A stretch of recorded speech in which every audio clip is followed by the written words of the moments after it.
Hello, MS&E 265 teaching team and guest judges. Today we'll be presenting on our fortified final presentation. My name is Arturo Cantu-Chavez, and today I'll be presenting on behalf of my teammates, which include Sri Harsha Angara, Anirban Basak, as well as Ritesh Patani. For our product idea, we have decided to work on a B2B platform that specifically focuses on the financial and personal data sector. Currently, individuals like you and I, we go to banks for various services, and among these services, individuals can apply for credit cards at their local bank. But before a bank can decide whether an individual can get approved, banks need to look into your background and relevant history in order to decide on whether an individual should be a customer. They do so by asking for personally identifiable information in the credit card application. And this information can include your social security number, your government issued identity, as well as other identity related information. From here, the banks and their infrastructure, they use RPIs to request and buy data from data providers.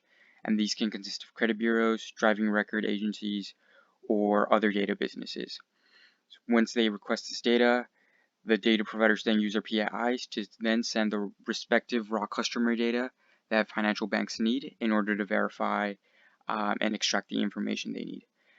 So specifically, they use their own algorithms to do identity verification, employment history, and also look at histories related to fraud and debt. Once they are able to extract this information, and then they can then make a final decision on whether an individual can become a customer. And so one thing to note in all of this is that an individual's personal data is moved and found nearly everywhere. So it gets moved from the side of the data providers onto the banks. And this is one of the underlying actions that poses the problems that we will be focusing on today.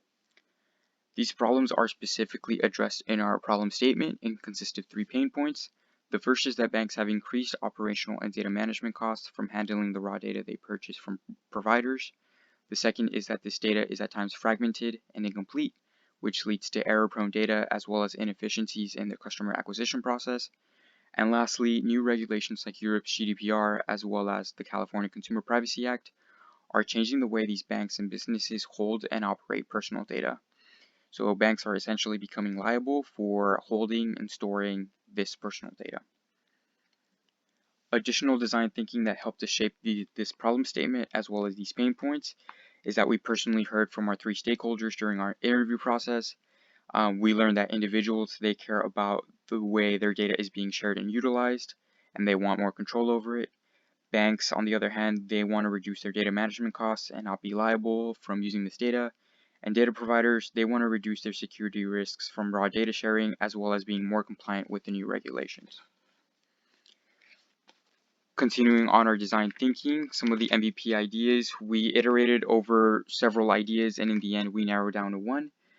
This one MVP being able to potentially address our 3 pain points, and that one being that we are to create an insight platform for data providers and small banks and credit unions. So when it comes to how this MVP would look like and would function, our main concept would be to give banks the exact information they need on deciding whether an individual can be a customer, but without having to transfer any raw data. So giving them the exact information, but without passing no raw data from one side to the other. And so this would be possible by using open algorithms, which is a recent innovation from MIT that would allow our platform to translate the raw data on the provider side into information insights that could be then relayed through our platform and be communicated through our API on the bank side. And so specifically, these insights could be in the form of a binary output.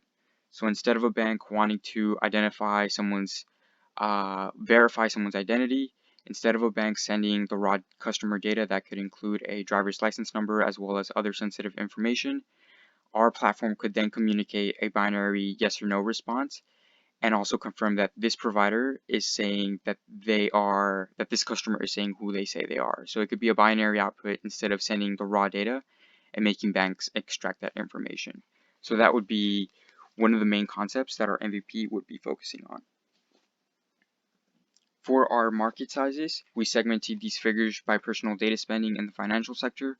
For our SOM, this figure rounds up to $792 million and consists of spending from banks, credit unions, as well as fintech businesses.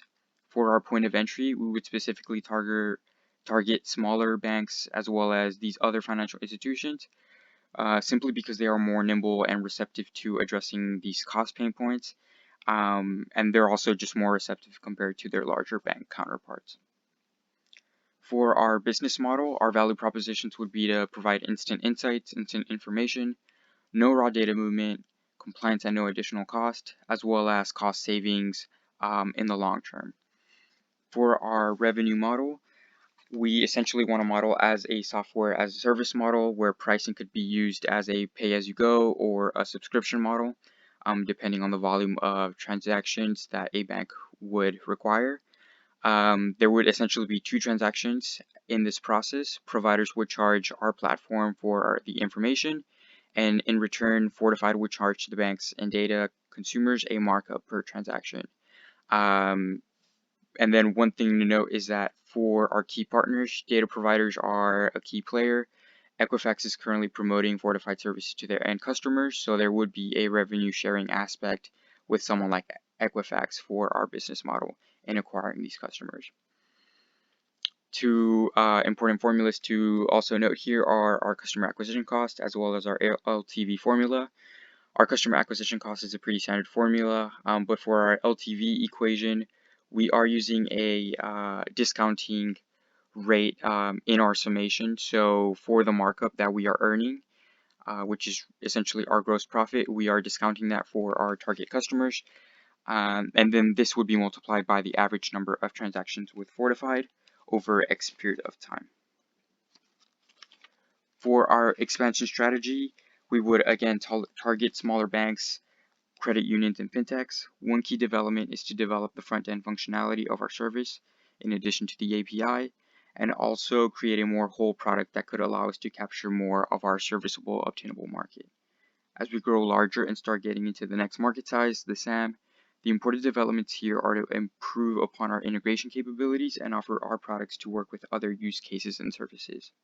This is primarily because larger banks have larger database infrastructures, and they're also able to offer more services than their smaller counterparts and the smaller financial institutions. For our one-to-end growth, our committed agents include 3 fintech customers, and on the provider side, Equifax is our largest data provider on board. In terms of opportunistic agents, we want to as well grow and attract more banks, more financial institutions. On the provider side, we also want to bring on and onboard more providers on this side so we can round out our insight offerings. And the most important part in all of this is, of course, our holder ecosystem. So we want to become the platform that provides banks all the information they need without the transferring of raw data. And simultaneously, we also want to upsell value to providers and let them reduce their compliance and security risks that are being posed by the raw data sharing. And by growing both sides, we can become a more sticky platform that attracts and keeps both of these stakeholders within our platform. As we expand and grow, there will be risk throughout. However, at the SOM level, our biggest risk is that our value proposition fails or that our pain points are not large enough pain points. But our interviews and MVP user testing have shown that this risk has been mitigated and that these pain points are indeed problems for banks. And then at the SAM level, working with our customers and improving integration capabilities will allow us to satisfactorily give insights to larger banks and financial institutions. Improving and pairing up with integrators and tech partners can also help us scale and reduce risk that can be expected at this stage. Other risks to mention include execution risks, as well as risks from competitors that might offer similar value propositions. So for our long-term vision, this can be visualized in our product roadmap. The blue top arrow is the information insights we have described so far, but our long-term vision is to essentially revolutionize the way personal information is verified and shared.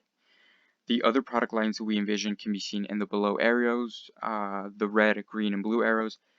We want to address specifically individual consumer data rights and also ultimately enable a frictionless marketplace for these 3 stakeholders, which include specifically the individuals as well as banks and the data providers. So this is what we believe will take our Fortified platform from being a good to a great product.